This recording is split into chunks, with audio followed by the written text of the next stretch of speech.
yaa ijoollee shamarranii Oromoo biyya bakkee jiraatanii erga doolaariin dabale jaalalin isiniif qabu akka ajaa'ibaatti dabale akkasumallee yeroon isin gaafatadhu akkasin nan dinne anuu beeka anaan takkaa durbina diddee hin beeku sababiin isaas anatu takkaa gaafatadhee hin beeku ayyee yaa sabaa yaa shamarranii an birrii hedduun qaba mucaan kun hiyyeessa oomaan qabatanii nan jibbinaa an birrii hedduun sammuu koo keessaa qaba garuu akkaataa ittiin sammuu koo keessaa baalaansii kootti dhangalaafadhu wallaale malee yaa uummata an akkuma ni ilaaltan surree Taayilaandii caammaa biraandii baay'een jaalladha garuu bitadhee hin beeku yaa sabaa an akkasuma amala koo keessaa konkolaataa oofuu baay'een jaalladha akka carraa ta'e guyyaa tokko duwween oof isheeyyuu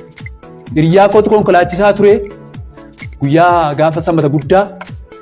inni oofna naan jedhee na fuudhee bahee ani noofuun jedhee jaldeessuyyuu noofaa maaf hin ooftuu naan jennaan xiqqoo ishee natti dhaga'ame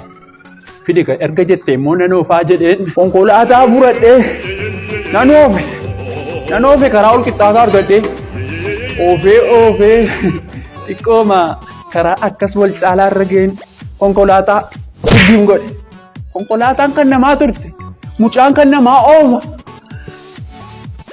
konkolaataan caccabee nu waa tokko hin taane qeensi kolloo hin cabne konkolaataan galagalee isin akkamittiin waan taane jettanii isaan isinitti hin galiin bilbila irraan geemii makiinaa oofaa ture yaa uummataa an akkasuma akka sabiidha bal'aan na beeku an sirboota namoota garaagaraaf laachuun hin beekama namoota garaagaraafis laadheera garuu namni miidiyaatti ba'ee na galateeffate hin jiru kana irratti gadda guddaan natti dhaga'ame yeroo hin akkas isiniin jedhu immoo bitaa isinitti hin galiin eksenderii namaaf laachaa ture yaa uummataa akkasuma nama hin baay'ee yeroo hundaa waa'ee isaa kaasu abbaa koo ture waa'ee abbaa kootii irratti